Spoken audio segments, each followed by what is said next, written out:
let's talk about clitorius. Wait, pause. Clavicular. I really don't care about this guy, but he had an interview with Michael Knowles and they actually touched on some pretty decent ethical questions around attractiveness. For the most part, they discussed what it means to be a looks maxer. If I'm going to strongman it, if you are able to get your looks in order, then society and yourself, by having control of something in your life, will start to fall in place. This is pretty weak because the tools required to get to there are very narcissistic and self-indulgent.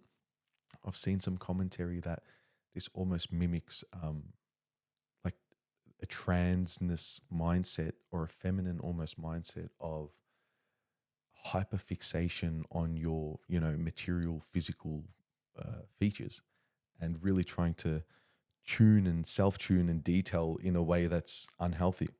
Where I think he actually made a very strong point that it is more detrimental psychologically to a young man to not do these activities such as bone smashing or looks maxing if as a result they remain unattractive and society treats them as unattractive. He actually puts the pretty privilege, him being someone who's actually gone from unattractive to relatively symmetrical and attractive, really puts it in your face to say, now society respects me. Are we as a society really treating attractive people in a better way? And why do we do that? This generation has reduced what attractiveness is simply to just looks. Attractiveness comes from, an array of things. Men are into, youth, fertility indicators, overall health and fitness. Obviously women are as well, but men are more inclined to be attracted to youthfulness. Women are these are generalizations, everything applies to everyone, blah, blah, blah.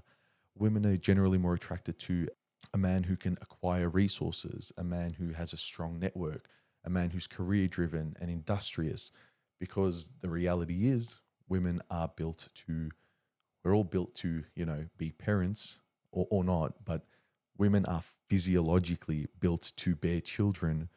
And if she's pregnant and she doesn't have a man who can actually look after her in her most literal, vulnerable state, then, death. The tiger will kill you.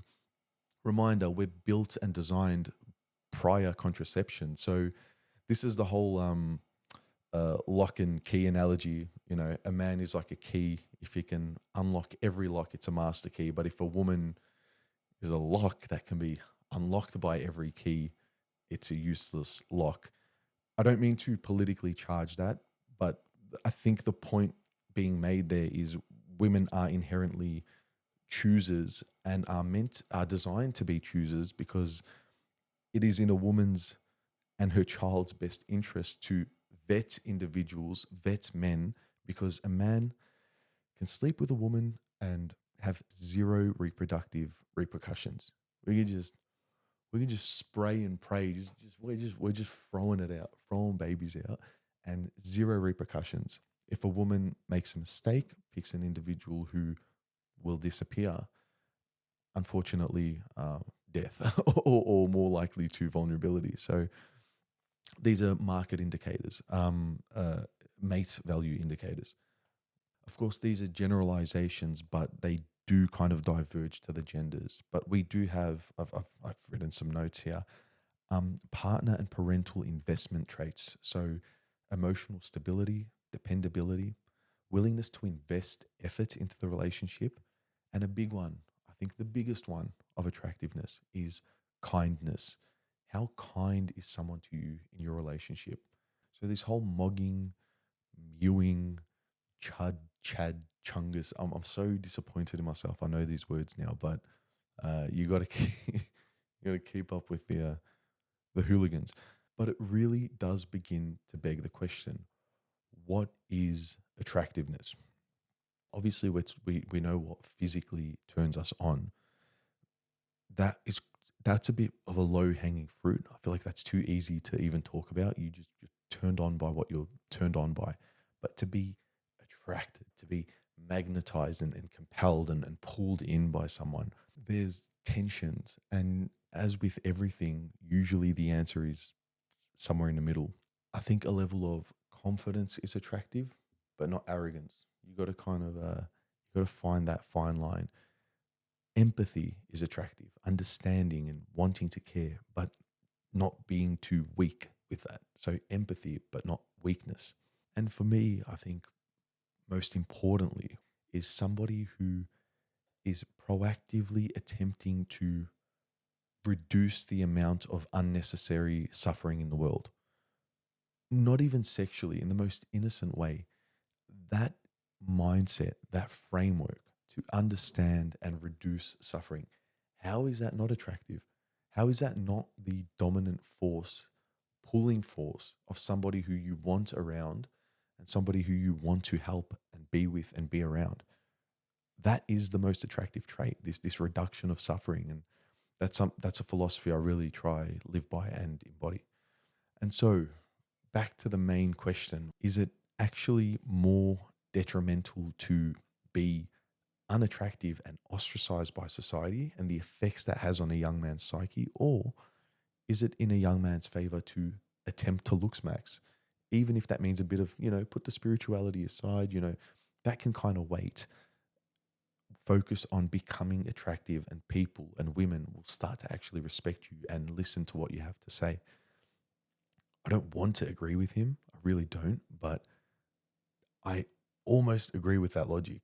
I could see the logic of encouraging young men to attempt to maximize their attractiveness to the world. Hopefully that's the framework that can open up the doorway of spiritual and emotional attractiveness.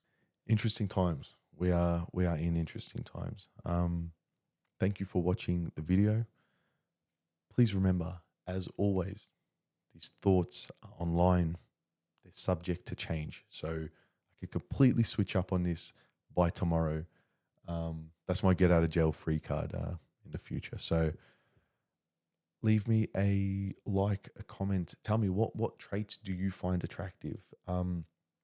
Is Clavicular, is he a overall force for good in the world? We didn't even talk about how he's very openly a meth head. Supposedly he does meth on stream. So I'm going to answer that for you. No, he's not. But from your end, what are traits you find attractive, and what traits do you think are overlooked in our society that should be more prominent or at least open in the discourse? Mine would be, strong communication, urge to reduce suffering, and a little more kindness in the world. We can all do with a little more kindness. We all deserve that, I think. Thank you. Like, comment, like, subscribe.